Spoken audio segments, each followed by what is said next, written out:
Assalamualaikum warahmatullahi wabarakatuh. Halo, apa kabar kalian semua? Semoga kalian dalam keadaan sehat. Sekarang kita masuk ke tema 7 dengan muatan pelajaran ilmu pengetahuan alam dengan tema indahnya keragaman di negeriku. Nah, anak-anak disimak ya materi berikut ini. Tujuan pembelajarannya apa? Agar kalian mampu mengidentifikasi macam-macam gaya, antara lain gaya otot, gaya listrik, gaya magnet, gaya gravitasi, dan gaya gesekan. Lalu agar kalian mampu mendemonstrasikan manfaat gaya dalam kehidupan sehari-hari. Misalnya gaya otot, gaya listrik, gaya magnet, gaya gravitasi, dan gaya gesekan. Nah, selanjutnya apa? Pengaruh gaya terhadap benda.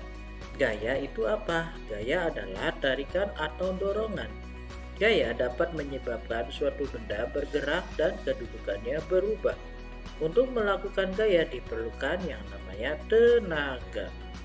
Keadaan suatu benda dapat berubah akibat pengaruh gaya. Pengaruh gaya terhadap benda antara lain. Yang pertama, benda yang diam menjadi bergerak. Contohnya apa? Meja yang didorong, bola yang ditendang, dan gerobak yang ditarik. Yang kedua, benda yang bergerak menjadi diam. Contohnya pada saat sepeda yang sedang dikendarai direm. Gerak sepeda menjadi lambat dan akhirnya berhenti. Yang ketiga apa? Benda berubah bentuk. Contohnya yaitu saat botol air mineral yang kosong diinjak, botol tersebut akan berubah bentuk. Contoh lainnya yaitu balon ditekan menjadi berbagai bentuk. Yang keempat, benda bergerak berubah arah. Contohnya saat bola yang menggelinding ditendang, bola berubah arah karena gaya yang diberikan. Macam-macam gaya. Yang pertama ada gaya otot. Adalah gaya yang ditimbulkan karena aktivitas otot. Contohnya apa? Anak menendang bola, ibu memotong kue, dan ayah memindahkan televisi. Yang kedua, gaya gravitasi. Adalah gaya yang disebabkan oleh gaya tarik bumi. Contohnya jika kita melempar benda ke atas, benda itu akan jatuh ke tanah. Penerjun payung yang lompat dari pesawat akan bergerak menuju ke permukaan bumi. Yang ketiga yaitu gaya pegas. Adalah gaya yang terjadi akibat tarikan atau dorongan terhadap benda yang dilakukan menggunakan pegas elastis. Yang keempat yaitu gaya magnet. Adalah gaya yang ditimbulkan karena tarikan magnet terhadap benda yang terbuat dari logam tertentu. Yang kelima yaitu gaya listrik. Adalah gaya yang ditimbulkan oleh benda-benda bermuatan listrik. Yang keenam yaitu gaya gesek. Adalah gaya yang ditimbulkan jika dua permukaan benda saling bertemu. Gaya otot dan kegunaannya dalam kehidupan sehari-hari. Gaya otot adalah gaya yang ditimbulkan oleh otot manusia atau hewan dalam melakukan kegiatan seperti mengangkat, menarik, menahan, atau mendorong suatu benda. Contoh penerapan gaya otot.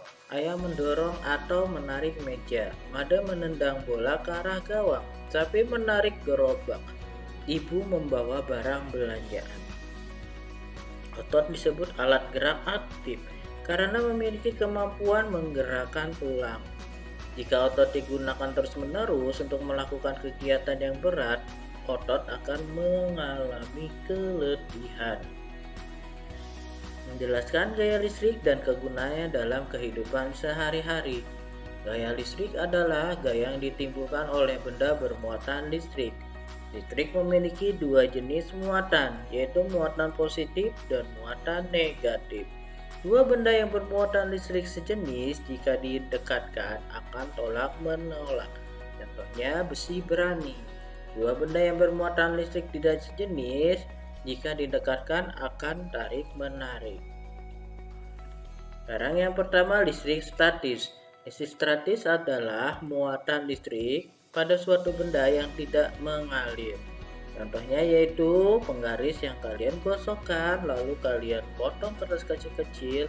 Nah, penggaris tersebut akan bermuatan positif.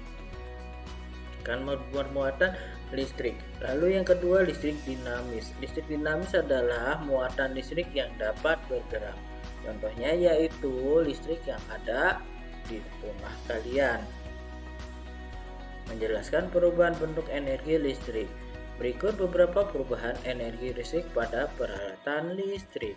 Energi listrik menjadi energi gerak, yaitu contoh alatnya blender. Energi listrik menjadi energi bunyi, yaitu contohnya bel listrik. Lalu energi listrik menjadi energi cahaya, yaitu contohnya lampu. Lalu apalagi energi listrik menjadi energi panas, contohnya yaitu pemanggang roti. Lalu energi listrik menjadi energi cahaya dan bunyi, contohnya apa? Televisi. Nah, sekarang gaya magnet. Gaya magnet adalah gaya tarik atau gaya tolak yang ditimbulkan oleh sebuah magnet terhadap suatu benda. Benda yang dapat ditarik dengan kuat oleh magnet disebut ferromagnetik. Misalnya besi, baja, dan nikel. Benda yang dapat ditarik oleh magnet dengan lemah disebut benda paramagnetik. Misalnya aluminium, kaca, dan kayu. Ingat ya, ferromagnetik dan paramagnetik perbedaannya. Lalu sifat-sifat magnet antara lain sebagai berikut. Yang pertama, magnet memiliki apa? Gaya tarik. Lalu yang kedua, gaya tarik magnet dapat menembus benda-benda tertentu. Yang ketiga, magnet mempunyai dua kutub. Berdasarkan asalnya, magnet dibedakan menjadi, yaitu magnet alam adalah magnet yang sudah tersedia di alam. Contohnya batuan yang dapat menarik besi. Lalu selanjutnya magnet buatan adalah magnet yang sengaja dibuat manusia. Contohnya yaitu magnet batang, jarum, tabung atau silinder, huruf U dan ladang. Bentuk-bentuk magnet. Perhatikan di sini ada kutubnya yaitu selatan dan utara. Di sini ada yang namanya yang pertama magnet batang. Lalu yang bawahnya adalah magnet ladang. Lalu magnet jarum, magnet silinder, dan magnet drum. Ingat ya bentuk-bentuknya dan kalian harus pahami magnet-magnet tersebut. Lalu gaya gravitasi. Gaya yang menarik benda selalu menuju ke bawah disebut gaya gravitasi. Gaya gravitasi bumi adalah gaya yang ditimbulkan oleh tarikan bumi. Contoh gaya gravitasi adalah jatuhnya buah dari pohon dengan sendirinya. Gumpalan kertas yang dijatuhkan lebih cepat tiba di permukaan tanah dibandingkan dengan kertas lembaran. Hal ini karena gesekan gumpalan dengan udara lebih kecil. Menjelaskan gaya gesek dan kegunaannya dalam kehidupan sehari-hari. Gaya gesek adalah gaya yang terjadi jika dua permukaan benda saling bergesekan. Besar kecilnya gaya gesek dipengaruhi oleh permukaan kedua benda yang bergesekan. Contoh di sini ada seorang anak sedang melakukan gaya dorong. Lalu gaya gesek. Nah, makin halus permukaan maka gaya gesek akan semakin kecil. Lalu makin besar permukaan gaya gesek maka semakin besar.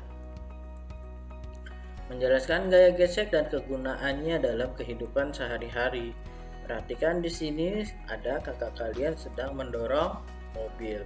Gaya gesek pada benda yang bergerak selalu berlawanan arah dengan arah gerakan benda tersebut. Gaya gesek ada yang menguntungkan, ada juga yang merugikan. Contoh gaya gesek yang menguntungkan yaitu yang pertama alas sendal dan sepatu dibuat dari bahan karet agar apa? Pemakainya tidak mudah terpeleset. Lalu yang kedua, sepatu sepak bola diberi pul pada bagian alas untuk memperbesar gaya gesek agar pemakainya tidak mudah terpeleset. Yang ketiga yaitu gaya gesek juga terjadi pada rem sepeda untuk memperlambat laju sepeda. Yang keempat, ban kendaraan dibuat dari karet dengan motif berjalur agar memperbesar gaya gesek yang terjadi antara ban dan jalan raya. Contoh gaya gesek yang merugikan. Pada mesin sepeda motor atau mobil selalu terjadi gesekan antara bagian-bagiannya. Gesekan itu akan membuat mesin cepat rusak. Untuk mengurangi gesekan yang terjadi, mesin diolah si pelumas. Yang kedua, gir roda dengan rantai sepeda dan sepeda motor juga sering bergesekan. Jika tidak dirawat akan cepat rusak. Perawatannya yaitu dengan memberi pelumas untuk mengurangi gesekan yang terjadi. Yang ketiga, ban mobil, sepeda motor atau sepeda. Jika sering digunakan, lama-kelamaan alur ban akan hilang sehingga dapat mengurangi gaya gesek. Akibatnya kendaraan mudah tergelincir jika di jalanan basah. Kesimpulannya yaitu semoga kalian mampu mengidentifikasi macam-macam gaya, antara lain gaya otot, gaya listrik, gaya magnet, gaya gravitasi, gaya gesekan. Lalu semoga kalian mampu mendemonstrasikan manfaat gaya dalam kehidupan sehari-hari. Misalnya gaya otot, gaya listrik, gaya magnet, gaya gravitasi, dan gaya gesekan. Terima kasih telah menyimak materi ini. Jika ada kesalahan, mohon maaf. Kita cukupkan sampai di sini. Semoga di lain waktu kita bertemu kembali di materi selanjutnya. Sampai jumpa di materi selanjutnya. Terima kasih. Assalamualaikum warahmatullahi wabarakatuh.